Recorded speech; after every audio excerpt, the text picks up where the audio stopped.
Yeah, conference play. That's how conference play is. People don't get out of the way in conference play. Games are really physical. And everyone, there's a trophy that gets handed out after 18 games. So the games get really, really hard because of the fact that it's not just a game you play on a Tuesday night in non-conference play and the other team kind of plays, but there's nothing, on the table. And we did not handle the physicality. Real physical game. We didn't handle the physicality of the game. Their big guy had more rebounds than our front line all put together. And he's been with coach for 3 years. That's what happens.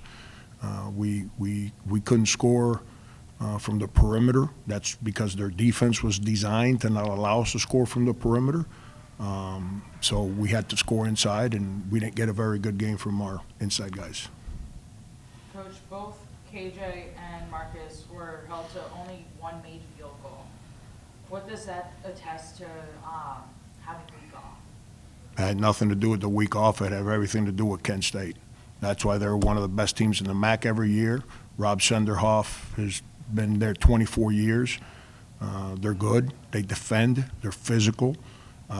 And they wouldn't leave those guys. And we tried to run stuff to get them open, and we couldn't get them open. And so you got to score inside. And there's 3 ways to score inside. You drive the ball, you post it, and you cut it. Okay.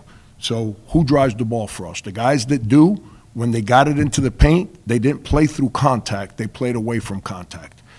We couldn't cut it because they weren't guarding 2 of our guys. So 2 players from their team were always sitting in the paint. So then we got to post it. And if our post guys can't score, I don't know. I don't know how you score in the paint. But and the game. Everyone falls in love with the 3-point shot. Everyone thinks the game's at the rim. Whoever wins that fight wins the game. We didn't win that fight today. Coach, long stretches of scoreless play. Did you like what you saw? Did you like the opportunities that the guys had? No, I don't think we had a real good week of practice. We came out, and I thought we were very passive offensively. We played with no pace, with no aggression, and that's why we're down 11, 12, whatever we were at halftime. And we got a fun group, man. They're good dudes. They play. They care. That's why we came back, and I think we cut it to 1 or 2. I called a timeout. And, disappointed. Come out of the timeout. We're trying to run a play where we're going to get a Marcus Banks come, again, to your question. Marcus Banks coming off a stagger on the baseline. And if he didn't get it, post up Jaden Jing, get behind it. And Leo decided to break off the play and do his own thing, and he dribbles the ball off his chest out of bounds. And then they come down, and instead of us locking in and say, all right, we got to get a stop, we just lose our minds, and then we get called for as physical game as it was. We get called for the weakest foul I've seen in 42 years for a 3-point play.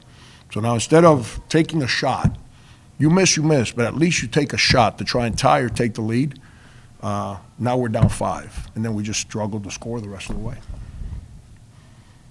You mentioned Dorothy Gillespie on the other end. You guys seem to stop him offensively, or his offense at least for the first half. What kind of went different for him in the second half, and how do you think he had so much success offensively and on the glass in 28 runs? Yeah, it's the first time all year we play somebody that plays at the rim offensively. We haven't played any post-up guys all year.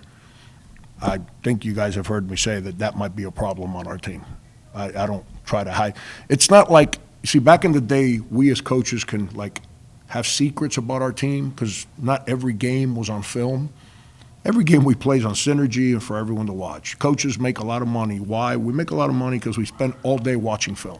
So we know what the other team's going to do. So me saying that our centers aren't very good defensively at the rim is not a surprise to anybody. That's not a mistake. They came out there and did that, and that's how they play. So we have to learn there. We got to be better there, and that's why you play a whole season. You don't just play 11 games and celebrate when you have a nice win away from home. And you don't go home and pout and mope and complain and change everything you're doing when you lose a hard-fought game like we did today. With that being said, how do you move forward and stop big men like him? If you're saying, like you said, your centers might not be the best defensively at the rim, how do you stop guys like that moving forward? You change your defenses. You players. Let me tell you something. Do you really think Michael Spinks's coach, trainer, that prepared him to fight Mike Tyson. You're too young. You don't remember this fight. You really think that guy had anything to do with the fact that as soon as Tyson cracked him, Spinks went down and didn't get up? The coach is useless if the player ain't willing to own up to the responsibility.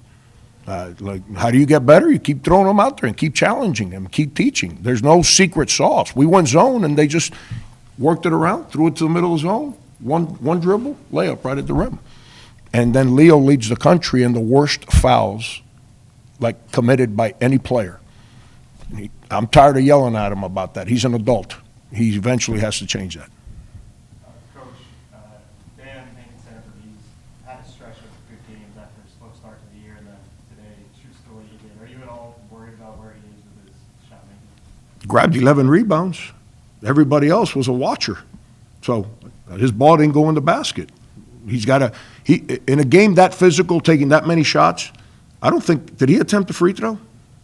That's because he avoided contact. But, you know, he's got to figure out a way to go through contact and get to the foul line. Your ball ain't going in, you got to go shoot a free throw. You know, but it's, ball didn't go in for us today. You can't shoot 30% from the field and expect to win a game. If you shoot 30% from the field, we turned it over 14 times, I believe, and we grabbed 9 offensive rebounds on a game that we shot. If there is a stat that tells you that we wanted nothing to do with the physicality at the rim, give them credit now, is that. We shot 32%, didn't attempt free throws from our starting 4, from our small forward, from our backup 5 attempted free throws. And we only grabbed 9 offensive rebounds. That we played hard, didn't play well. And the physicality of the game, we didn't handle that very well.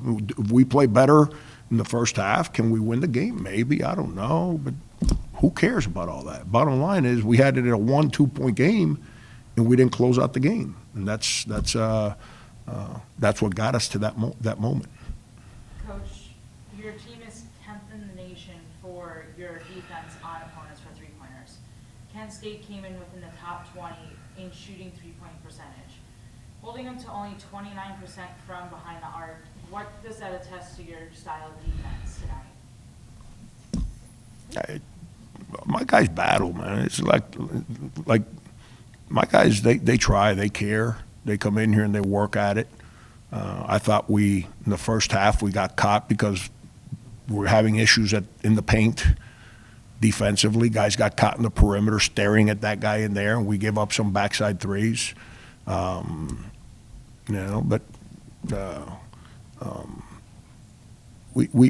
have to do, what's the word I'm looking for here? Accountability, maybe? Individual accountability. That's where we're not very good defensively. Collectively, they care and they try to help each other, but individually, they got to become better individual defenders. We're not there yet. It is what it is. Everybody overreacts to the name on the jersey of who we play against. Conference play is a different animal. I don't care what league you play in. Conference play is a different animal, and they handled this moment better than us today. It's quite even keel on the sideline. As a chemistry in the trips, the ACC wins and the Korean trip, have you said it earlier in the season that you wanted to find a better way to get to this squad. Do you think you've got to that you can stay even keeled and it's any one big game recently? Why would I yell at guys that play really hard for me? Because they're missing shots? You don't yell at people to make shots. You understand what I'm saying? You don't get mad at guys because they miss shots. We didn't handle the physicality. I wasn't very happy halfway through the first half. I just didn't yell it out loud, but I addressed it in the timeouts, and I told the guys at halftime, the physicality of the game, we had guys who wanted nothing to do with it. And that's unacceptable. They found out about that, but, these guys play really hard. They ain't giving us a parade. I don't even know the date today, December 20th? Yes. Unless we get invited to the Macy's Day Parade, we ain't going to be on no parade in December. It sucks. Losing stinks. Losing is not something that people that are competitors go home and say, it's okay, we'll figure it out. No, that's not it either.